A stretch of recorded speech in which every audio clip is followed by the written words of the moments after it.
let's talk about what I learned so far about feeding a worm bin lettuce. So enjoy that video!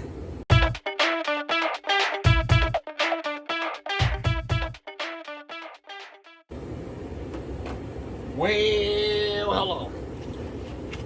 I know you can feed worm bins food scraps such as your veggie peels and all that, but let's look at here.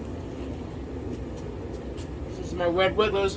But what I have noticed is when it comes to feeding a worm bin lettuce, if you don't freeze it and thaw it out, it does not break down really well. And I'm thinking maybe it's because of the preservatives or whatever's inside of the lettuce. I'm talking about store-bought lettuce only.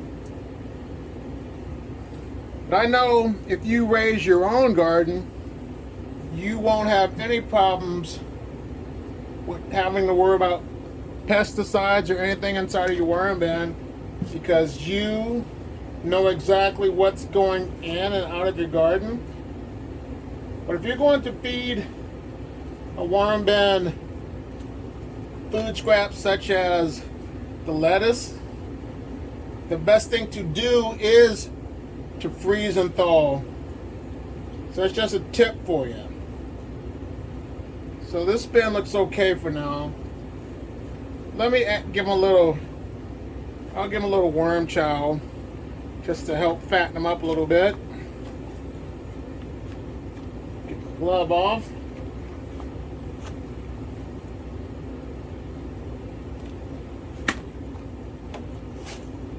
There we go. Sorry about the delay.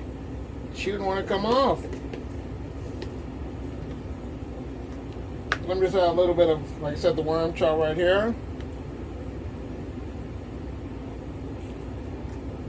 This is just flaxseed and grounded up oats.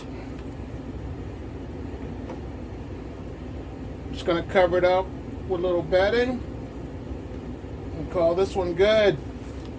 So now it's time to look at my other worm bin with the Euros.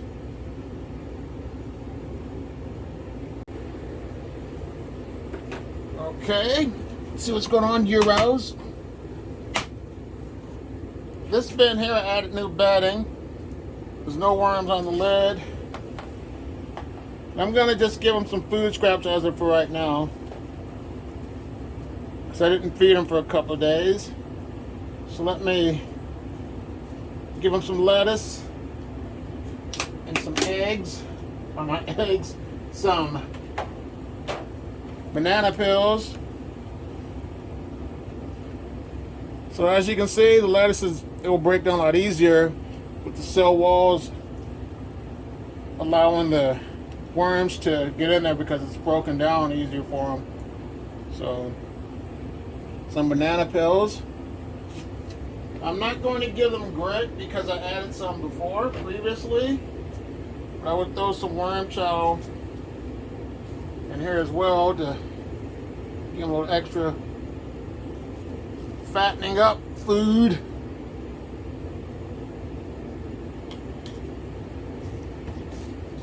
Now I'm just going to cover it up with bedding and look at my other worm bin with the Euros. Okay, Euros. This bin, I noticed with the Euros, it has more worms that try to climb up top.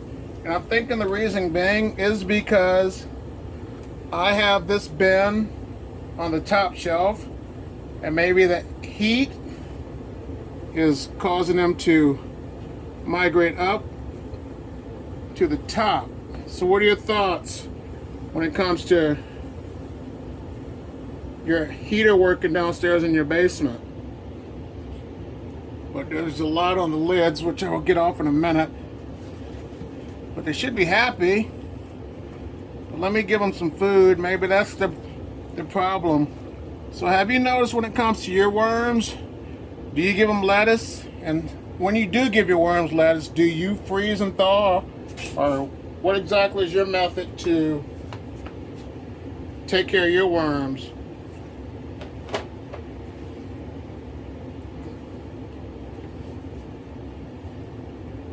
There they go. Lettuce, not lettuce, some bananas. There's a lettuce head that's breaking down, which I'll throw in there. And the thing about lettuce heads, you can also regrow this. So that's a bonus tip for you gardeners out there. Throw some worm chow on top.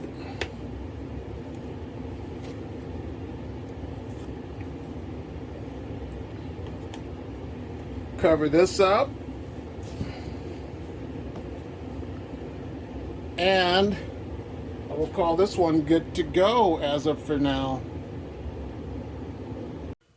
This is my diversity and inclusion worm bin with red wigglers, blue worms, and European night crawlers.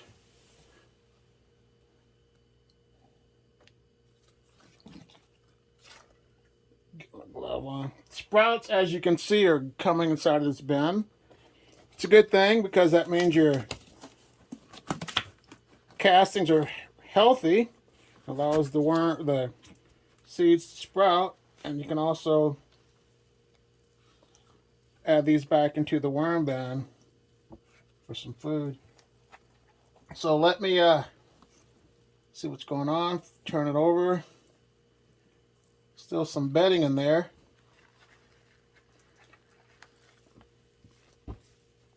I'm going to give them some food scraps to tide them over for a couple more days.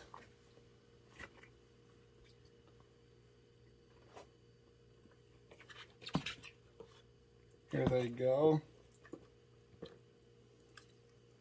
Some peppers, banana peels, some orange peels.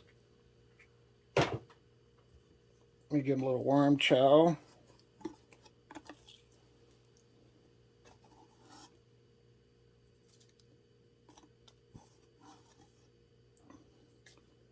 There they go. So let's cover these up.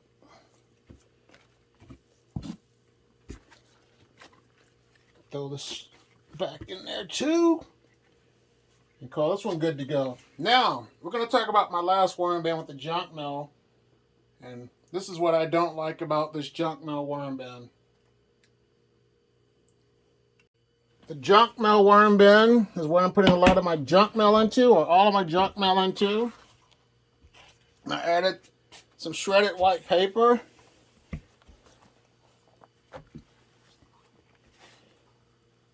With the worms, the herd just started, so it's not like thriving.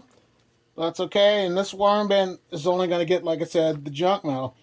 And the thing that I don't like about this type of paper, the white paper, I don't like how it breaks down. I think it takes too long for the worms to consume, and plus it mats down and becomes like a paste, which I don't like. But this is just a bin where they're going to get the, like I said, the junk mail, so I can recycle that type of paper as well. But that's the only thing that I don't like about junk mail, because it doesn't have like the texture of like this newspaper. I like the newspaper because it's more of a soy-based material. The ink's soy-based, and I noticed that the worms like to eat the newspaper over this bleached white paper if there's bleach in it. So just be careful. So what are your thoughts when it comes to adding white paper into your worm bin? If you have the chance, just start using newspaper. And I would probably just start using this other type of paper. And if you have an outdoor compost bin, if not, add the paper to your worm bin so the worms can consume it, because eventually they will eat the white paper. But here's another video to learn more about worms. If you like what you're hearing from me, subscribe, like, share the video to someone that might be interested in worms. I just want to take the time out to say thank you so much for watching. You have a great day. Bye.